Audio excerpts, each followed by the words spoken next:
I ran downstairs excited to start my 6th birthday off right away. But when I reached the bottom of the stairs, my parents greeted me with a, "Why are you up so early, Peter?" I told them it's my birthday. "Oh yeah, that's right," replied my father. "Oh, breakfast won't be ready for another couple of hours, so why don't you head back to sleep and make sure you get enough rest," my mother said softly. As I was heading up the stairs, I heard my father mutter something, but I couldn't make out what it was. Once I reached my bed, I tried to go back to sleep, but you know how children can be. Once they get excited, they can stay up for hours past what seems their body's capability. As I laid in bed, I heard my parents talking. However, their tone made it seem like they were fighting. I prayed my father could control himself for this one day. Well, he was an abusive man, mostly towards my mother. I hated that man. But I was thankful to my mother as she always was there to protect me. This didn't stop my dad from making my life difficult, though. It's never easy to sit by, helpless as your mother was crying. And eventually, I fell asleep. I woke up to my mother's voice. "Hey there, breakfast's ready," she said while lightly shaking me and poking my shoulder. Once she saw I was awake, she smiled and said, "Happy birthday. I made you a special treat for breakfast today." Oh, I still cherish that day. She'd made my favorite dessert and scrounged up enough money to get me a Game Boy. Sadly, she passed away 6 months later, leaving me alone with my dad. After her funeral, he seemed nicer. He quit drinking and began to act like a father should. I even learned to bake so he could make a cake for my 9th birthday. Well, that all lasted until the anniversary of my mother's passing. When I came back from school that day, I saw him drinking from a bottle from a cabinet they never let me go near. Over the next few years, he became more and more distant, doing the bare minimum for me, getting me clothes only once my previous ones had gotten far too small, and getting pre-made meals for me to eat for lunch. Through those years, I'd learned to accept the fact that birthdays were a thing of the past. This lack of affection had made me a bit of an awkward kid, resulting in me only having one friend. Then, one day he moved away, and I was left with no friends, and one distant father. Although he never hit me, his distance had done just as much psychological damage. I had no one to talk to, I just wanted some attention, so I told my teachers there was a man staring at me during recess, from just past the property line. Well, there was no one there, but it was nice to see someone was still concerned about me. But after a couple of times, they called the police, and obviously they concluded that no one was there after a small investigation. After a month of this, the teachers had stopped taking me seriously. And then, I saw a man, just staring at me from past the property line. When he realized I'd seen him, he waved. Oh, I ran in fear back to a teacher, but she was fed up and told me the story of the boy who cried wolf. I told my father, but he was too drunk to register any of it. After a week, the man realized he had nothing to fear, as no one seemed to believe me. So he started becoming more confident. He started following me during my trips from the school back to my home. That's until one day, I'd noticed he'd stopped showing up to watch me during recess. After recess, I was finally able to focus on the schoolwork. But after a month of stress that the man had caused, I couldn't understand any of the material, as I was a month behind. Later that day, I was walking home, and was relieved that he was still nowhere to be seen. Then I stopped at the entrance of an alley. Oh, my body was screaming at me not to go through the narrow entry, so I listened and took the long way home. I was tense the whole time, until my house came into view.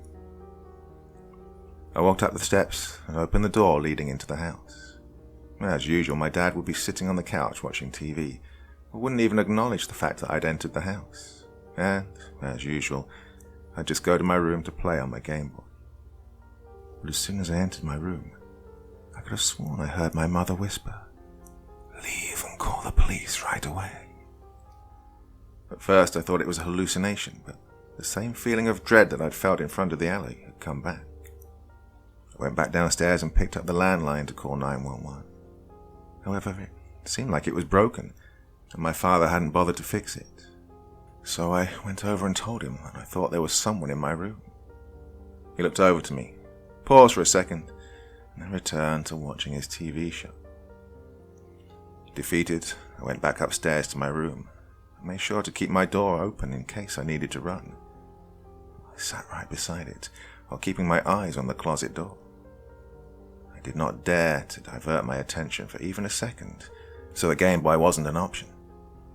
I just sat there and stared for what seemed like hours. I woke up on the floor. My back ached, but otherwise I felt fine. I thought that I'd overreacted to a simple trick my mind had played on me. But that's when I heard the closet door creak open. I rushed to my feet and rushed out of the door. I could hear footsteps running behind me. I made it downstairs and had reached my father, who was still on the couch. Shook him awake, yelling, "Help! Help! Someone's in the house!" My father woke up with what seemed like genuine worry on my behalf. He got up when he saw the man and struggled with him.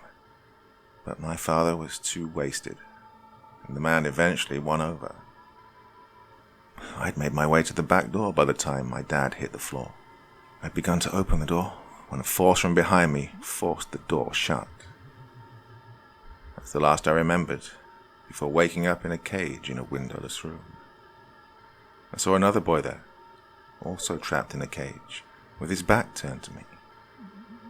When he turned around, I could see that he was a couple of years older than me, but he was sickly thin with dirt covering his face. He'd obviously been here for a while. The rest of the room was filled with cages and chains. Fortunately, they were empty. It was just me and the other boy, and on top of the door was a security camera with a flashing red light. The man came by once a day to feed us, always the same meal. 2 slices of bread and 2 bottles of water. Well, those were the good days. Other days he came by several times to talk to us and read us bedtime stories. Now when I say bedtime stories, I mean stories of violent threats and enactments of punishment that he would unleash upon me the following day. At first, I wasn't sure what he was punishing me for, but I quickly learned what I can and cannot do. I can move around until a set time, which I struggled as there was no way to tell time, but noticed that the boy in the other cage would tap the floor twice at the exact moment we were to stop moving. The next rule was that we were never allowed to talk, unless the man asked us a question. The last rule was that we could never touch the cage. Now, the cage was 3 meters by 3 meters, so we had enough to lie down, but me and the other boy never came close to the edge of our boundaries. Then, one day, I awoke to the man dropping another boy into one of the empty cages. Once the man left, I quickly told the boy the rules.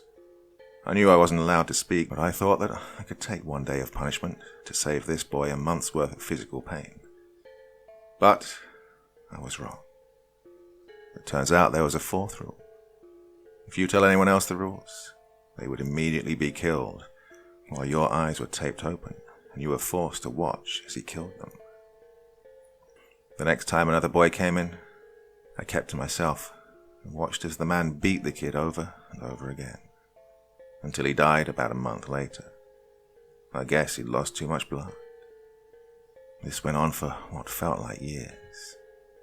2 new faces had learned the rules, but the original kid had since died.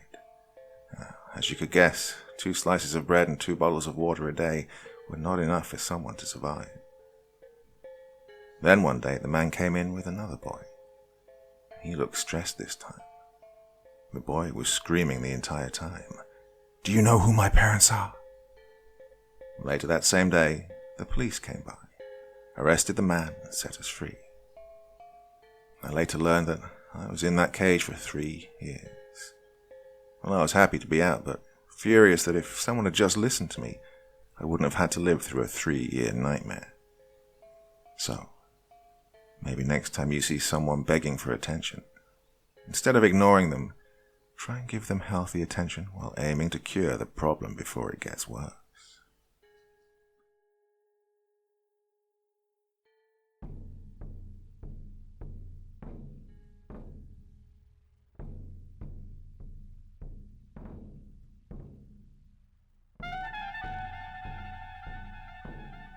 Hey there. Thank you so much for taking the time to drop by and listen to this story today. It really means a lot to me. I put a lot of time and effort into making these videos, so it's nice to know that there's someone out there listening. Do me a little favor, would you? Click that like button, leave a comment, and if you really feel like it, why not subscribe too? Okay, happy tales everyone. See you soon.